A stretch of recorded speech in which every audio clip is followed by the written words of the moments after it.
Hi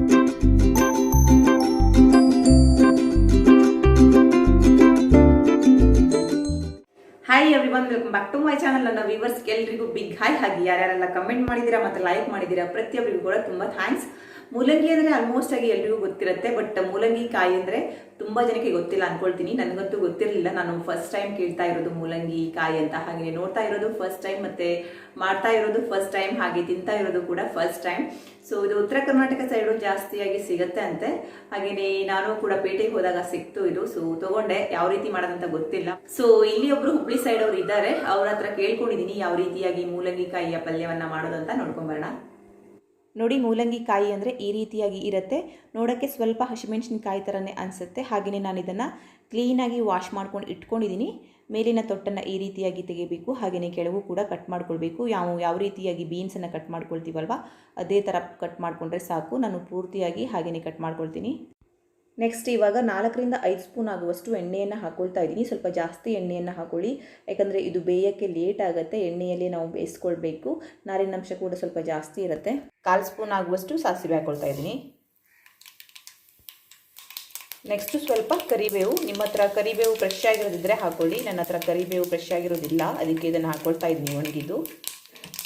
next ಹಸಿಮೆಣಸಿನ್ಕಾಯಿ. Next 2 ಈರುಳ್ಳಿಯನ್ನು ಹಾಕ್ಕೊಳ್ತಾ ಇದ್ದೀನಿ.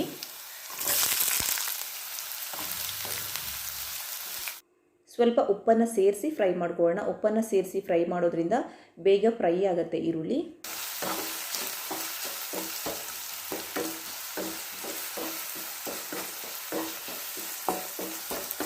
ಈರುಳ್ಳಿ ಚೆನ್ನಾಗಿ ಫ್ರೈ ಆಗಿದೆ. ಇದಕ್ಕೆ ನಾನಿವಾಗ ಕಟ್ ಮಾಡಿಕೊಂಡಂತಹ ಇದನ್ನು ಹಾಕ್ತೀನಿ. ಏನಂದರೆ ಮೂಲಂಗಿ ಕಾಯನ್ನು ಹಾಕ್ಕೊಳ್ತಾ ಇದ್ದೀನಿ.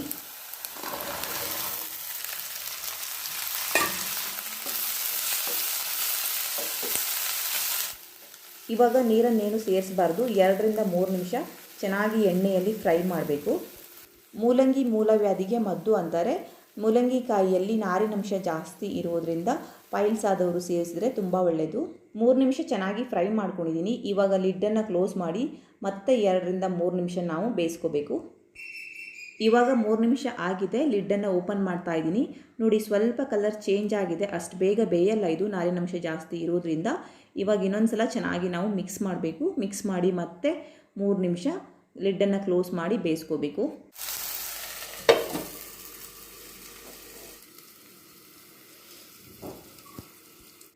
ಇವಾಗ ಲಿಡ್ಡನ್ನು ಓಪನ್ ಮಾಡ್ತಾ ಇದ್ದೀನಿ. 3 ರಿಂದ 4 ನಿಮಿಷ ಆಗಿದೆ. ಇವಾಗ ನೋಡಿ, ಸ್ವಲ್ಪ ಕಲರ್ ಚೇಂಜ್ ಆಗಿದೆ. ಅಂದರೆ ಆಲ್ಮೋಸ್ಟ್ ಆಗಿ 70% ಬೆಂದಿದೆ ಇದು. ಇವಾಗ ಇದಕ್ಕೆ ನಾನು ಇವಾಗ 1 ಕಪ್ ಆಗುವಷ್ಟು ಮೊಳಕೆ ಬರಿಸಿ ಇಟ್ಕೊಂಡಂಥ ಹೆಸರು ಕಾಳನ್ನು ಹಾಕ್ಕೊಳ್ತಾ ಇದ್ದೀನಿ. ಹಾಗೆಯೇ ಜಸ್ಟ್ ಒಂದು ಸಲ ಲೈಟಾಗಿ ಮಿಕ್ಸ್ ಮಾಡ್ಕೊಳ್ಳೋಣ. ಈ ರೀತಿಯಾಗಿ ನಾವು ಮೊಳಕೆ ಬರಿಸಿದ ಕಾಳುಗಳನ್ನು ಹಾಕೋದ್ರಿಂದ ಹೆಲ್ತಿಗೆ ತುಂಬ ಒಳ್ಳೆಯದು. ಹಾಗೆಯೇ ದೇಹಕ್ಕೆ ಮಲ್ಟಿಪಲ್ ವಿಟಮಿನ್ ಸಿಗುತ್ತೆ. ನೋಡಿ, ತುಂಬ ಚೆನ್ನಾಗಿ ಬೆಂದಿದೆ ಇದು ಇವಾಗ. ನೆಕ್ಸ್ಟ್ ಮಸಾಲೆ ಪದಾರ್ಥಗಳನ್ನು ಆ್ಯಡ್ ಮಾಡ್ಕೊಳ್ತಾ ಇದ್ದೀನಿ.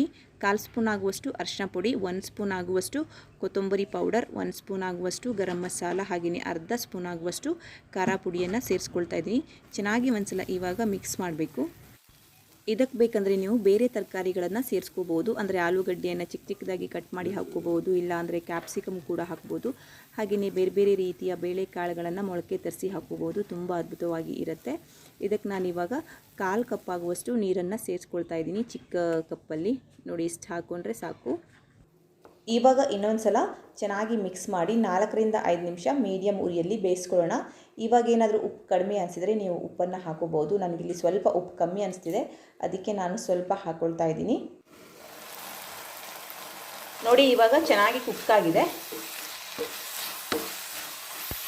ಇದಕ್ಕೆ ನಾನು ಸ್ವಲ್ಪ ಕೊತ್ತಂಬರಿ ಸೊಪ್ಪನ್ನು ಆ್ಯಡ್ ಮಾಡ್ಕೊಳ್ತಾ ಇದ್ದೀನಿ ಮೇಲಿಂದ.